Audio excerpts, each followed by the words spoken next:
Welcome to All Sorts Podcast, where we like to dig deep, and unearth the truly fascinating. Hey, the best sorts. Exactly. And today, we're journeying to Cappadocia in Turkey. Oh, wow. Yeah, yeah. I know you're probably picturing like hot air balloons and those whimsical like fairy chimney rock formations. Oh, yeah, for sure. But trust me, we're about to take a detour, a plunge into the depths, beneath those iconic landscapes. Oh, we're going underground Oh, spooky. to a place called Derinkuyu, Derinkuyu. an entire city hidden beneath the surface. Okay, so no hot air balloons for us then, but a whole city underground now. That's something you don't see every day.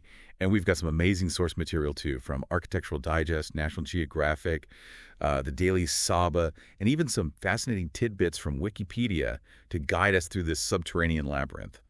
I'm already picturing like a maze of tunnels and hidden chambers. More than just a maze. Oh, Imagine a complex network of tunnels and chambers reaching depths of 85 meters. And spanning 18 levels, this isn't just a hideout. It's a city designed to support an estimated 20,000 people. 20,000 people. That's the size of a small town crammed beneath the earth. Now, I know Cappadocia is known for its underground cities, but 18 levels deep.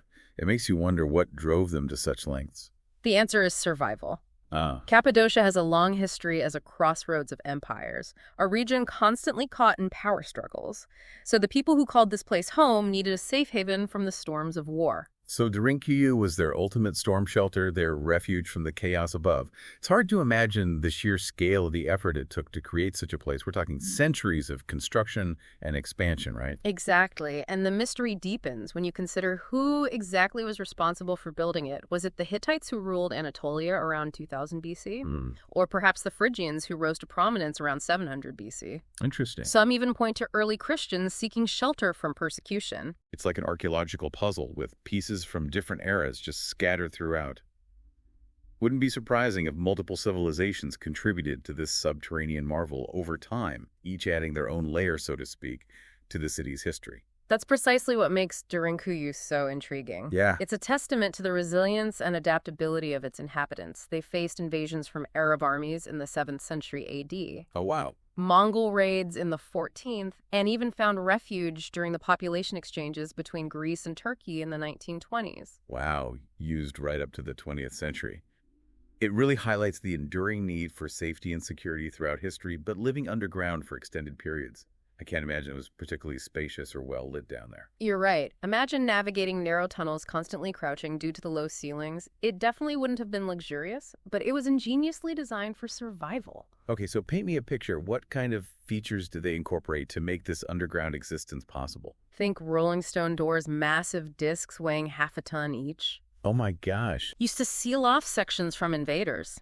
These weren't flimsy barricades. We're talking about nearly impenetrable barriers. Yeah. Something straight out of an Indiana Jones movie. Rolling Stone doors. Talk about hardcore home security, but Yeah. how did they breathe? It must have gotten incredibly stuffy down there with all those tunnels sealed off. That's where their engineering skills really shine. They built ventilation shafts reaching an incredible 55 meters deep, What? ensuring fresh air circulated even to the deepest levels.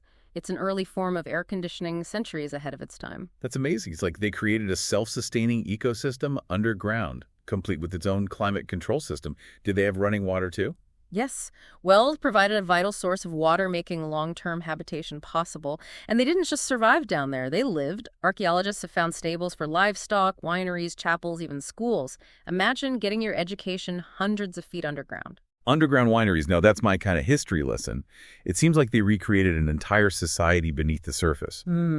But it gets even more fascinating, doesn't it? Yeah. This wasn't just one isolated city. You're thinking about the network of connected cities, right? Yeah. Derinkuyu wasn't alone. It was linked by tunnels to other subterranean settlements, creating a vast, interconnected world hidden beneath Cappadocia. It's mind-blowing to think about these hidden pathways connecting entire communities where they used for trade, escape routes during attacks. It really makes you question what else might be lurking beneath the surface. It really does. It's like something out of a spy thriller. a clandestine network of underground cities. You can almost picture secret messages being passed, goods being traded under the cloak of darkness. It really sparks the imagination. Were there specific roles for each city? Did they specialize in certain crafts or resources? That's a question that continues to intrigue historians. We know some cities had more extensive livestock facilities, Okay. suggesting a focus on food production. Others had larger communal spaces, perhaps serving as gathering points for religious or social events. It's possible this network facilitated a level of interdependence, with each city playing a unique role in the overall survival of the community. Fascinating.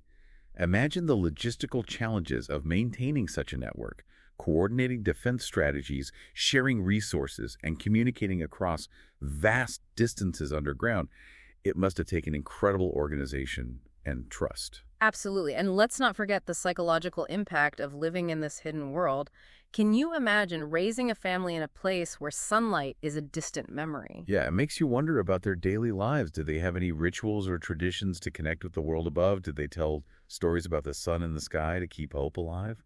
It's easy to romanticize their existence, but the reality was probably far more challenging. The air, though fresh thanks to the ventilation shafts, must have been damp and chilly. Oh, yeah. Resources were likely limited, and the constant threat of invasion would have created a pervasive sense of anxiety. Yet they endured.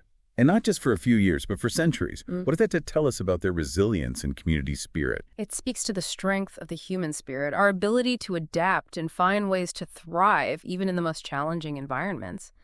Imagine the bonds forged in those dark, cramped spaces, the reliance on one another for survival, the shared stories whispered around flickering oil lamps. It's a powerful reminder that community is not just about physical proximity, but about shared experiences, mutual support, and unwavering hope, even in the face of darkness. We tend to focus on the ingenuity of the city's design. Yeah. But the real marvel is the human story behind it. Precisely. Yeah. Derinkuyu is a testament to human resilience and the power of collective action. It forces us to confront the question, what lengths will we go to protect ourselves and our loved ones? What compromises would we make? And what sacrifices would we be willing to endure? These questions resonate even today, don't they, as we grapple with our own challenges. Derinkuyu serves as a stark reminder of the potential of human adaptability and the enduring strength of community. But on a more practical note, I'm curious about the logistics of daily life down there. Did they have a system for waste disposal? How did they cook and eat? Were there designated areas for sleeping and working? Archaeologists have unearthed remnants of kitchens, workshops, and communal spaces, suggesting a highly organized society with a clear division of labor. They even had oil presses, Really? indicating they were producing their own oil for cooking and lighting. Oil presses talk about self-sufficiency. They really did think of everything, didn't they? As for waste disposal, it's believed they had designated areas for composting and possibly even systems for channeling waste outside the city. Remember, these people were not simply hiding. Right. They were attempting to maintain a semblance of normalcy of life as they knew it even underground. It's incredible to think they were able to recreate an entire society beneath the surface with its own rules, customs, and even its own form of economy. I wonder if they ever longed for the open sky, the warmth of the sun on their faces. It's impossible to know for sure, but I imagine there were moments when the weight of their situation, the lack of natural light, must have felt oppressive. Okay. But perhaps they found solace in the knowledge that their ancestors had faced similar challenges, that they were part of a long line of survivors, a community bound together by shared adversity. It's a story that resonates across generations, isn't it? It is. A reminder that even in the darkest of times, human ingenuity and the spirit of community can light the way forward. It's a powerful legacy and one that continues to intrigue and inspire us today, even now with all our modern technology. The thought of creating a self-sustaining city underground sparks a sense of awe.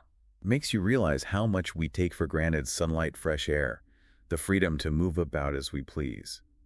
Derinkuyu challenges our perceptions of what's possible and what's essential for survival. And it reminds us that the human spirit is capable of incredible things when faced with adversity. Think about it. We haven't even uncovered the full extent of Derinkuyu, yet only about half of the city has been excavated. Who knows what other secrets lie hidden in those unexplored tunnels and chambers? Yeah, it's like a giant underground jigsaw puzzle waiting to be pieced together. Are there more levels waiting to be discovered? Lost artifacts, maybe even connections to other underground cities we haven't found yet. The possibilities are tantalizing, and the very fact that so much remains unknown adds to Derinkuyu's allure. It's a place that invites us to ponder the past, to speculate about its mysteries, and to marvel at the ingenuity of those who came before us. Yeah, it's a reminder that history isn't just about dates and facts. It's about stories about the human experience. And Derinkuyu is a story that continues to unfold, revealing new layers of complexity and wonder with each passing discovery. And that's the beauty of exploration, isn't it? Whether it's venturing into the depths of the earth or delving into the mysteries of history, there's always something new to uncover, something that challenges our assumptions and expands our understanding of the world around us. Speaking of exploration, this deep dive has only scratched the surface of what Derinkuyu has to offer for those who want to dig deeper.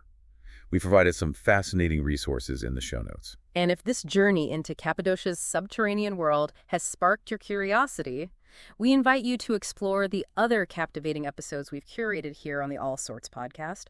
We cover a diverse range of topics, each one designed to ignite your imagination and broaden your horizons. That's right, from ancient civilizations to modern marvels.